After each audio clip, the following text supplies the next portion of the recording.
एक बार फिर से लेकर हाजिर है प्रतापगढ़ जिले के दिन भर की बड़ी खबरों की शुरुआत करें। इससे पहले आप सभी से एक निवेदन है कि यदि आपने अभी तक ग्लोबल भारत न्यूज को लाइक और सब्सक्राइब नहीं किया तो आज ही कर लें, जिससे आपको सभी नोटिफिकेशन सबसे पहले मिलती रहे। चलिए देर न करते हुए रुक करते हैं आज की पहली बड़ी खबर सदर इलाके से, जहां कस्तूरबा गांधी आवासीय बालिका विद्यालय की छात्रा रिया पटेल शैक्षणिक भ्रमण के लिए जाएगी Japan. Science high school programme के तहत हुआ है चयन। उत्तर प्रदेश के कस्तूरबा गांधी विद्यालय से 2 छात्राओं का चयन जापान के शैक्षणिक भ्रमण के लिए हुआ है, जिसमें से एक छात्रा प्रतापगढ़ जिले की कस्तूरबा गांधी विद्यालय सर्वा चंडिका की छात्रा रिया पटेल है। रिया पटेल के पिता की मौत होने के बाद उसकी मां गुंजन पटेल ने उसकी परवरिश खेती करके और दूध बेचकर किया है। रिया पटेल की बड़ी बहन बीए की छात्रा है, जबकि उसका भाई 8वीं में पढ़ता है। बातचीत के दौरान कस्तूरबा गांधी की वार्डन यादव मीरा ने बताया कि रिया शुरू से ही पढ़ाई में अव्वल थी और उसने 6वीं से लेकर 10वीं तक की पढ़ाई कस्तूरबा गांधी आवासीय विद्यालय सर्वा चंडिका से की है और वह मिसरौली भवानीपुर गांव की रहने वाली है। वो पढ़ने में बहुत अच्छी है। इस समय भी मेरे ही विद्यालय में पढ़ रही है। वो 2019 में आई थी।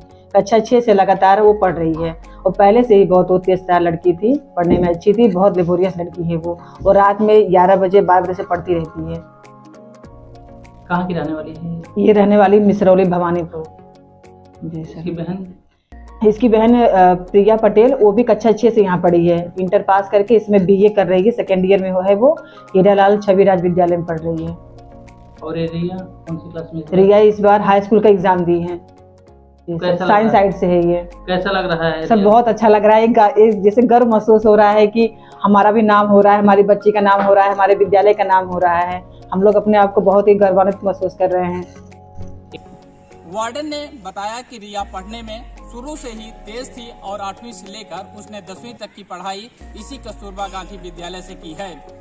8वीं में 78% से ऊपर मार्क्स लाकर वह लगातार पढ़ाई में अव्वल भी थी और 10वीं का इस बार उसने एग्जाम दिया है। वहीं रिया पटेल के साथ साथ प्रयागराज की भी एक छात्रा का चयन जापान के लिए हुआ है, जहां यह जाकर वैज्ञानिकों से मुलाकात करेंगी। इसके अलावा वैज्ञानिक दृष्टिकोण से यह दौरा बेहद ही अहम माना जा रहा है। रिया 10 दिवसीय दौरे पर जून में प्रतापगढ़ जिले से जापान जाएगी, जिसे लेकर न सिर्फ स्कूल के शिक्षकों और शिक्षिकाओं में खुशी का माहौल है, बल्कि उसके गांव में भी लोग जश्न मना रहे हैं और सभी लोगों का यह कहना है कि रिया शुरू से ही पढ़ाई में अव्वल थी, जिसका नतीजा है कि वह पूरे उत्तर प्रदेश में ऐसी दूसरी छात्रा है जिसका चयन जापान के लिए हुआ है। खबरों में आगे बढ़ते हैं, बात करेंगे रानीगंज जिला की खबर की, जहां मिर्जापुर चौराहे के सराफा व्यवसायी से मांगी गई 40 लाख रुपए की रंगदारी न देने पर दी गई जान से मारने की धमकी। शिकायत के बाद पुलिस ने दर्ज किया FIR। पीड़ित ने एसपी से लगाया सुरक्षा की गुहार। बता दें कि रानीगंज के मिर्जापुर चौहारी निवासी गोविंदा सोनी की प्रयागराज जनपद के तिलाई बाजार में आभूषण की दुकान है।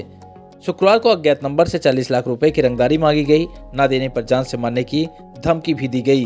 शिकायत करने पर पुलिस ने रविवार को केस दर्ज कर लिया और सोमवार को पीड़ित एसपी कार्यालय पहुंचा, जहां एसपी से सुरक्षा की गुहार लगाई है।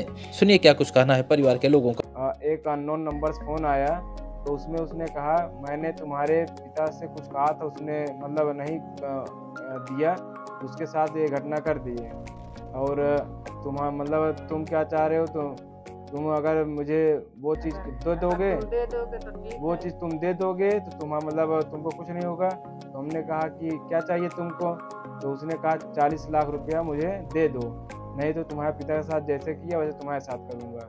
और 1 हफ्ते का टाइम मिला, उसने हमको 1 हफ्ते का टाइम दिया और कहा पुलिस वगैरह से कोई संपर्क करोगे तो अपना समझे रहना। जी हाँ, इसकी शिकायत हमने कप्तान साहब से किया था, तो उन्होंने एसओ साहब को रानीगंज जो है वहाँ पे रिपोर्ट दर्ज करवाए हैं और रिपोर्ट का रिपोर्ट हो गया है।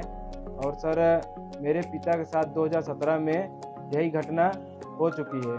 सरकार ने हमको आश्वासन। खबरों में आगे बढ़ते हैं, बात करेंगे नगर कोतवाली इलाके खबर की, जहां जनसत्ता दल युवा प्रकोष्ठ के जिलाध्यक्ष को बम से मारने की धमकी। पीड़ित ने किया मामले की शिकायत। दरअसल यह मामला नगर कोतवाली के भगवा चुंगी का है, जहां जनसत्ता दल लोकतांत्रिक युवा प्रकोष्ठ के जिलाध्यक्ष दिनेश तिवारी को अज्ञात बदमाशों ने मामूली विवाद के चलते बम से मारने की धमकी दी। मामले की शिकायत पीड़ित ने प्रतापगढ़ के नगर कोतवाली पुलिस से की है। फिलहाल पुलिस मामले की जांच कर रही है। सुनिए क्या कुछ कहना है पीड़ित का। हम लगभग 4:30 बजे कचहरी से तहसील जा रहे थे और बीच रास्ते यहाँ एमडीपी के सामने एक अर्टिगा कार सवार, जिसको मैं नहीं जानता हूँ, हमारी गाड़ी सामने आके लगा दिया। तो हमने कहा कि हमको जाने दीजिए, जल्दी है। तो नहीं हटाया, तो हम किनारे से जा रहे थे, फिर हमको रोक लिया और हमसे गाली गलौज की। तो वहाँ के स्थानीय दुकानदार आ गए, सब कह के दिनेश तिवारी जी हैं, मेरा अध्यक्ष हैं सपा दल के, वो जाने दीजिए, रोकिए मत। तो लेकिन वो सबको गाली गलौज करने लगा। उसके बाद कहा सबको बम से उड़ा दूंगा और हमसे गाली गलौज की, मारपीट की, जहाँ से मारने की धमकी दी। और उसके बाद हमने पुलिस सूचना दी तुरंत वहाँ पर। तो पुलिस आई, लेकिन जब तक पकड़ती तो गाड़ी लेकर के भाग गए। उसकी गाड़ी का गाड़ी नंबर था UP 72 BV 6874। इसके बाद हम थाने कोतवाली नगर गए, हमने प्रार्थना पत्र दिया माननीय कोतवाल महोदय के और अपनी जान की रक्षा और कार्रवाई के लिए प्रार्थना पत्र दिया।